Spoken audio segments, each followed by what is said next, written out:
page it up so that, okay, so 7 minutes doesn't last very long. So today I want to talk about vocabulary, and I do talk about vocabulary quite a lot, I feel, but I think that vocabulary is very important, not just for a foreign language, but for everyone. You can't be eloquent, you can't say what you really mean if you don't have the words to use.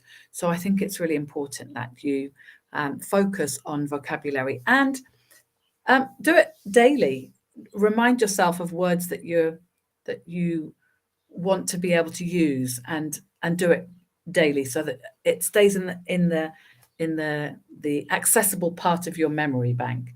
Um, so today I want to talk about a really good technique to use, because how many times have you thought of a situation and gone, "Ah, I know the word to that, I know the word to that," and you just can't put your hand on it, so to speak. And then somebody else will say the word, or later on you'll think, oh, that's the word, that's what I couldn't remember. I think it probably happens quite a lot. So I want you to start a technique where every time you come across a word that you're really not sure about, that you think you know, but you wouldn't feel comfortable enough to use that word. That's where the line is. Would you use the word? And if you know what the word kind of means, but don't feel comfortable enough to use it, it means you don't really know it well enough. But having said that, you do know it.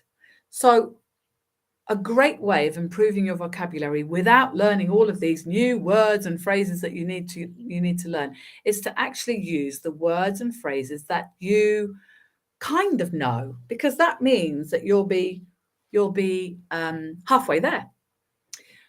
So whenever you're reading something or listening to something and you hear a word and you think, I know that, but I wouldn't feel comfortable enough to use it, then make a note of it and then make an effort to use it.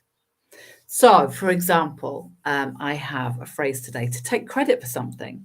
So if you do lots of work on a project and your boss takes all the credit, it just means that he's taking all the recognition and all the benefit, because everyone around him thinks that he's done all that work. So he takes all the credit, all the recognition, and you sit quietly in the corner and say nothing. That's a really good phrase, to take credit for something. If you've come across words and phrases that you don't know, that you do know, but you wouldn't feel comfortable enough to use, then you need to make a note of them. Once you've made a note of them, then put them into your everyday working life.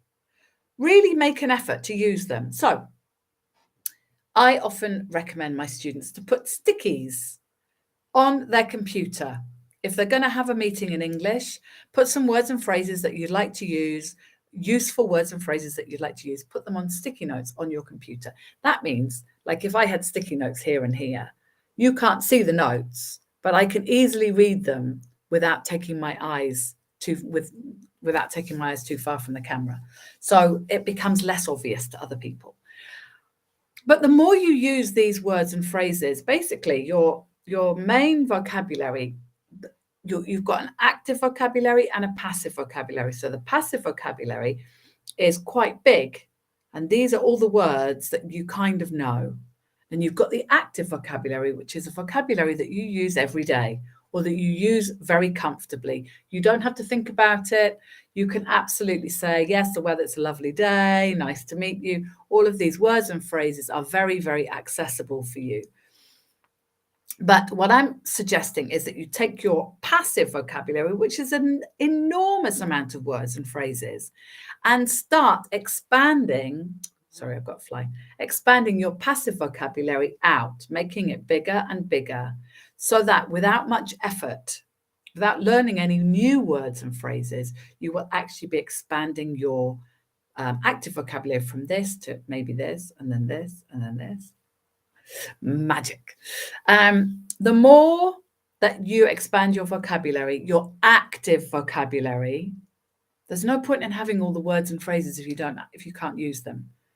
absolutely you'll be able to understand them. But if you can't use them, then they're kind of half useless. So let's expand that passive vocabulary and change it into an active vocabulary. So when you next think, oh, I know the word for that, it will come immediately, because all you need is a little bit of repetition and you will find that the words will come. Okay. So it's only 5.5 minutes. So I've managed to finish a little bit early today.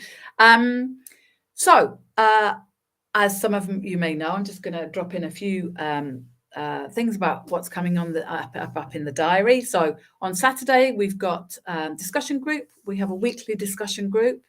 If you're interested in improving your speaking skills, then come and join us. We often have around sometimes between 15 and 25 people, professionals joining in every week.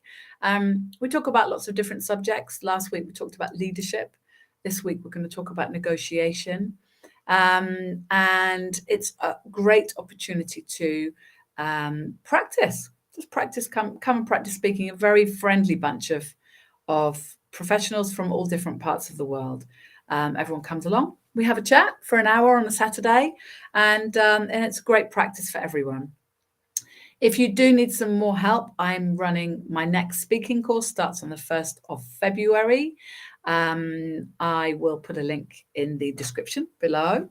And so, yeah, if you want to improve if you want some actual teaching to improve your English skills, there's going to be live teaching sessions, and for a month.